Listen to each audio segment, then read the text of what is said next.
Microwave and antennas. Introduction.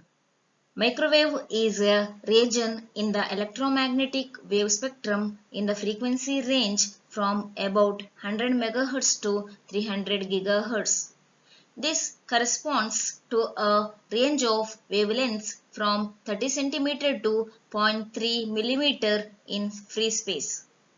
The microwave band is capable of making economic transmission of a large number of communication channels by modulating all these channels into a single microwave carrier and transmitting them over one communication link.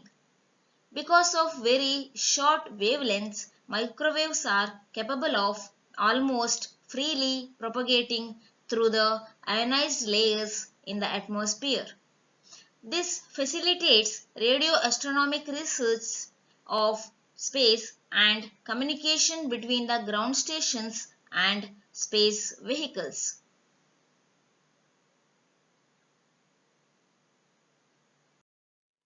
An antenna is considered as a region of transition between a transmission line and space. Antennas radiate electromagnetic energy in the desired direction. In some applications, the same antenna may be used for transmission and reception, while in others, transmission and reception of signals require separate antennas which differ in size and shape and other characteristics. Antennas are the transducers that convert the voltage from a transmitter into a radio signal, and they pick radio signals out of the air and convert them into a voltage for recovery in a receiver.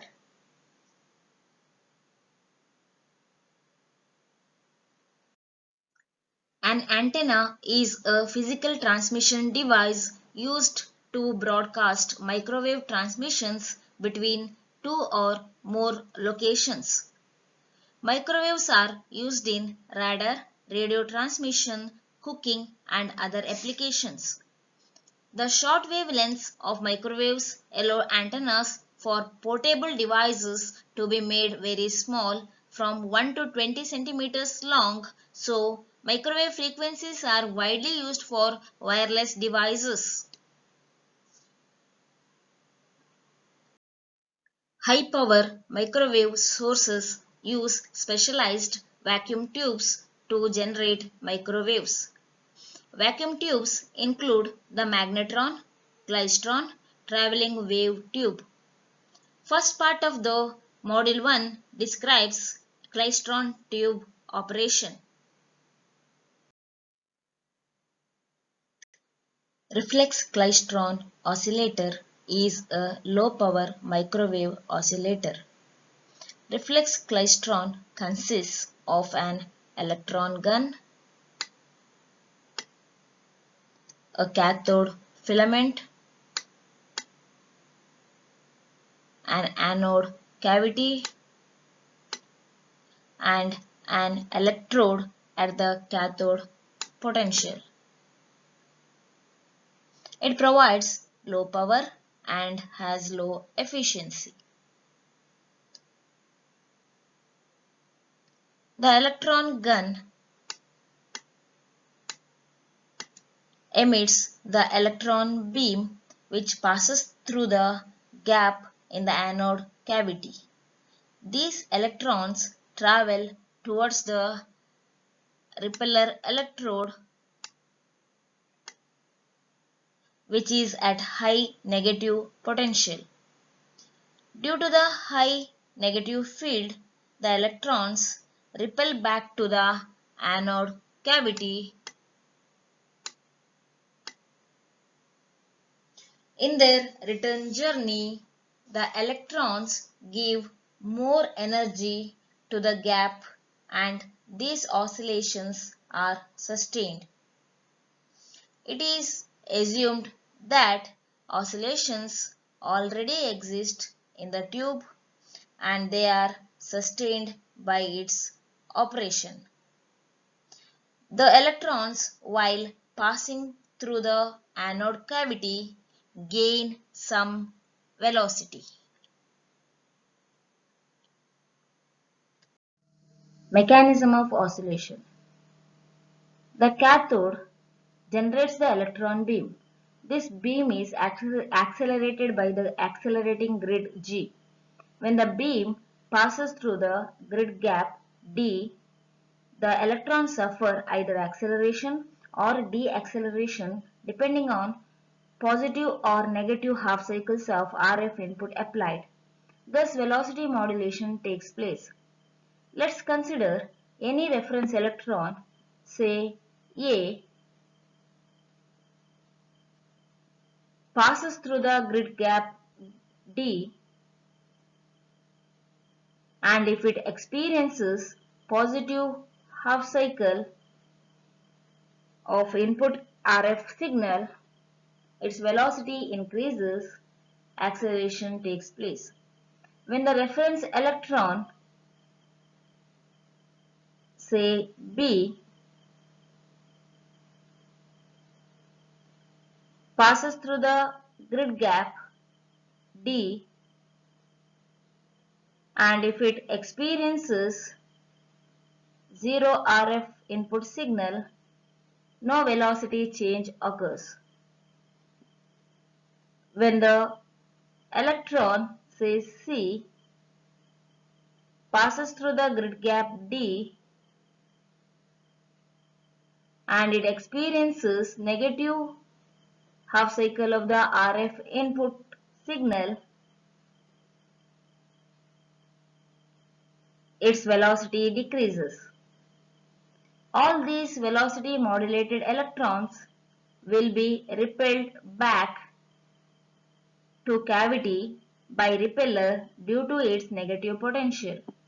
The repeller distance L and the repeller voltage can be adjusted to receive all velocity modulated electrons at same time on the positive peak of the cavity RF input. Thus, all these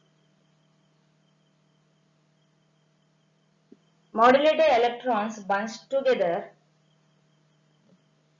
and lost their kinetic energy when they encounter the positive cycle of cavity RF field.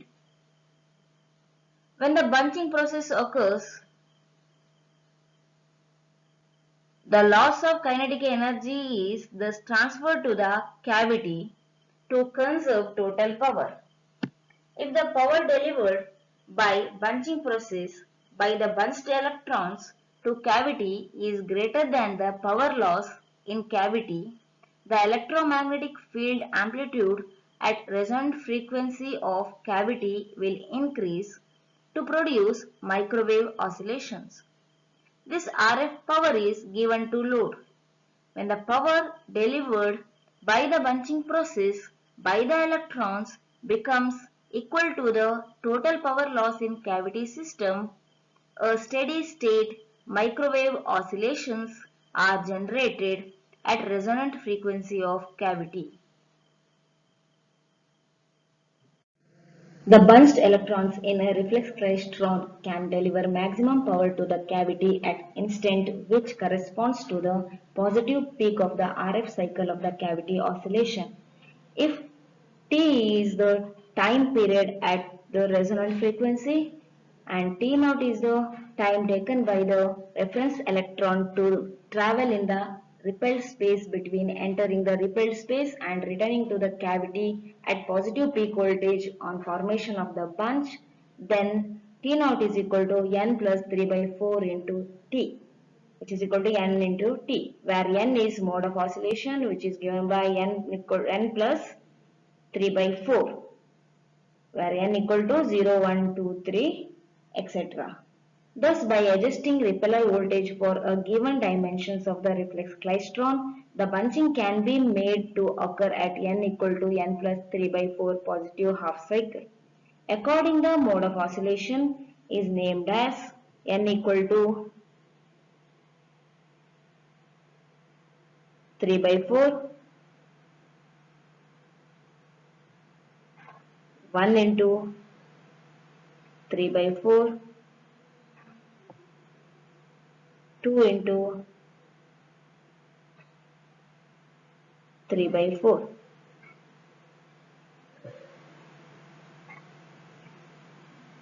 Etc. For modes n equal to 0, 1, 2 respectively. Here you can observe in the figure, electrons bunch at this point for n equal to 0. If we consider from reference point, this is a reference point, from reference point to bunch point, mode of oscillation is 3 by 4.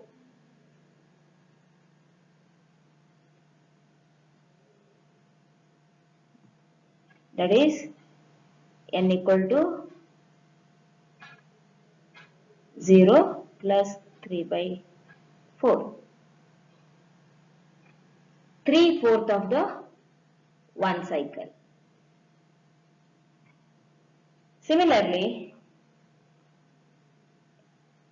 bunching, you can observe bunch point at this point for n equal to 1, for n equal to 1,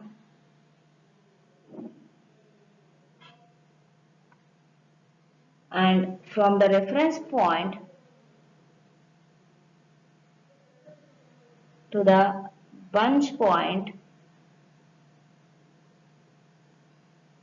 mode of oscillation is 1 into 3 by 4. That is n equal to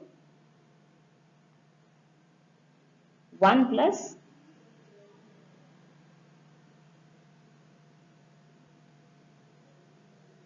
3 by 4. One cycle and 3/4 of the another cycle. It is obvious that the lowest order mode 3 by 4 occurs for a maximum value of repeller voltage when the transit time T0 of the electrons in the repeller space is minimum. Higher modes occurs at lower repeller voltages since at the highest repeller voltage the acceleration of the bunched electrons on return is maximum. The power output of the lowest mode is maximum. The bunched electrons can deliver maximum coupling and maximum power to cavity when power is collected at the peak of RF input signal. Mode curve. The nature of variation of output power and frequency with repeller voltage for different modes are shown in figure. At lowest order mode, we have maximum repeller voltage. Hence, acceleration of bunched electrons on return is maximum and therefore the power output of lowest mode is the maximum. Each mode has a center frequency determined by the physical size of the cavity. The output power increases as the repeller voltage is made more negative. Once the cavity of a reflex klystron has been tuned to the correct frequency, both the beam voltage and repeller voltage are adjusted to get maximum of power output for a given mode n. The tuning frequency can be varied mechanically and adjusting the beam voltage with klystron power supply. The analysis of klystron for calculating RF power is carried out under following assumptions. Cavity grids and repeller are in parallel and very large in extent. No RF field is excited in repeller space. Electrons are not intercepted by cavity anode grid. No debunching takes place in repeller space. Cavity gap RF voltage is very much less than DC beam voltage. The RF power equation is given as below, where V0 is DC beam voltage, I0 is DC beam current, VR is repeller voltage, N is mode of oscillation, which is given by N plus 3 by 4, L is repeller length, F is frequency. Output frequency can be controlled electronically by adjusting the repeller voltage. Output frequency expression and repeller voltage expressions are given in the slide, where V0 is DC beam voltage, VR is repeller voltage, L is repeller length in centimeter, F is frequency, N is mode of oscillation. Applications of reflex klystron. Reflex klystron is used in applications where variable frequency is desirable, such as radio receivers, portable microwave links, parametric amplifiers, local oscillators of microwave receivers as a signal source where variable frequency is desirable in microwave generators.